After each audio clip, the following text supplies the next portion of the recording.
नमस्कार दोस्तों, मेरा नाम आर्यन मिश्रा है और जुर्म के वर्चस्व के सीरीज में आज हम आपके लिए एक ऐसी कहानी लेकर आए हैं, यकीन मानिए जिसे सुनने के बाद आप भी बेहद हैरान हो जाएंगी।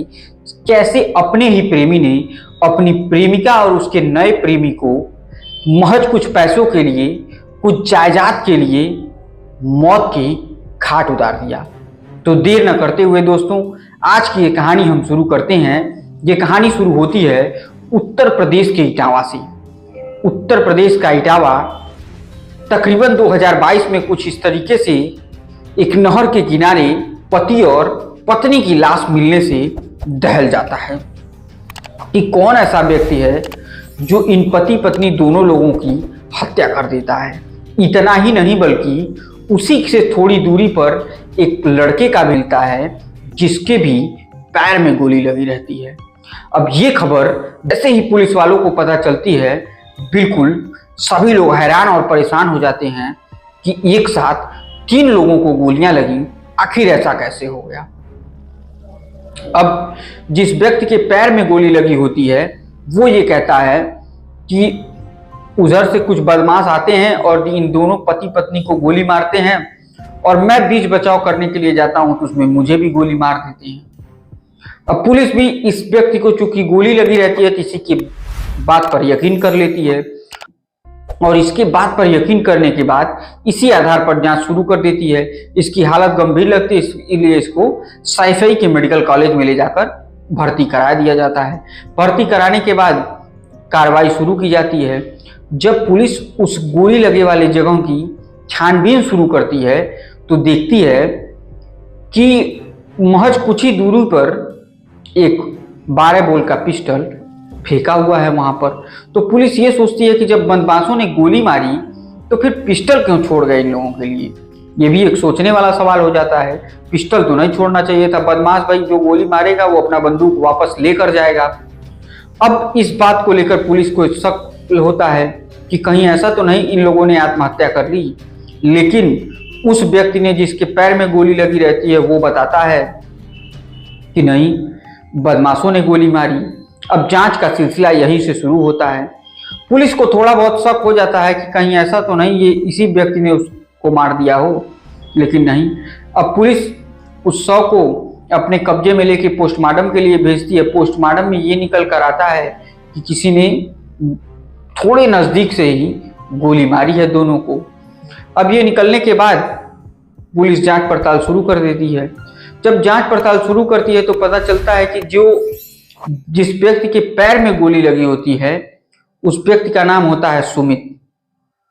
और सुमित की पूर्व प्रेमिका होती है ये, जिस महिला को गोली लगने से मौत हो जाती है, और उसके पति का नाम होता है अरुण और इस महिला का नाम होता है पूनम। यानी सुमित की पूर्व प्रेमिका और उसके प्रेमी दोनों की हत्या होती है, लेकिन इस सुमित को सिर्फ पैर में गोली लगती है। पुलिस के लिए ये थोड़ा सोचने वाला विषय हो जाता है कि पूर्व प्रेमी के पैर में गोली लगा और प्रेजेंट प्रेमी की और प्रेमिका दोनों की मौत हो जाती है। तो कहीं ना कहीं पुलिस कड़ी जोड़ती है, लेकिन अब सुमित के पैर में गोली लगी होती है तो जाहिर सी बात है कि उससे ज्यादा सवाल पूछे नहीं जा सकते थे। जो सुमित ने बताया उसी पर पुलिस ने यकीन कर दिया। अब इस केस की जांच शुरू की जाती है तो पता चलता है कि इटावा के ही एक गांव में एक परिवार रहता था। परिवार में माँ बाप और एक सिर्फ अकेली लड़की रहती थी। उस लड़की का नाम था पूनम। पूनम और सुमित में पहली ही नजर में प्यार हो जाता है। दोनों में प्यार कुछ इस कदर हो जाता है कि दोनों एक दूसरे के बिना रह नहीं पाते हैं। लेकिन माँ बाप की इज्जत के लिए पूनम ने सुमित से कहा कि देखो अब तुम मेरा पीछा करना छोड़ दो, अब मैं जो है मेरे जहाँ माँ बाप जहाँ शादी कराएंगे मैं वहाँ शादी करूंगी। लेकिन ये बात सुमित को इतना बुरी लग जाती है कि वो कहता है कि तुम ऐसा नहीं करोगी। फिर उसे उसकी प्रेमिका यानी पूनम समझाती है कि देखो शादी हो जाने से कुछ नहीं होता है, फिर भी मैं तुम्हारे साथ ही रहूंगी और तुम्हारे संबंध में रहूंगी। लेकिन इस बात पर सुमित को यकीन नहीं होता है और पूनम की शादी का वो दिन भी आ जाता है जब शादी पूनम अपनी नए प्रेमी यानी पति अरुण के साथ कर लेती है। अब शादी करने के बाद उन दोनों की नजदीकियां बढ़ जाती हैं। जब नजदीकियां बढ़ जाती हैं तो वो अरुण और पूनम दोनों एक साथ खुश रहते हैं। दोनों की पारिवारिक स्थिति काफी अच्छी रहती है, दोनों को एक दूसरे से बेहद प्यार हो जाता है। और जब ये प्यार होता है तो वो धीरे धीरे इस सुमित को भूलना शुरू कर देती है। अब जब वो सुमित को भूलना शुरू कर देती है तो सुमित को इस बात का इतना बुरा लग जाता है कि वो इन दोनों लोगों से बदला लेने के लिए सोचने लगता है। लेकिन उसी दौरान ये घटना हो जाती है तो सुमित भी थोड़ा परेशान हो जाता है कि मेरी प्रेमिका को किसने मार दिया। पुलिस भी परेशान हो जाती है कि आखिर जब ये भी पूर्व प्रेमी था, वो प्रेमी प्रेमिका थी, आखिर कौन सी ऐसी बात थी जिस बात के लिए तीनों लोग एक साथ एक जगह पहुंचे हुए थे और उन दोनों को गोली लगती है, वो दोनों मर जाते हैं, इसके पैर में गोली लगती है। पुलिस को ये बात थोड़ी बहुत समझ में नहीं आती है।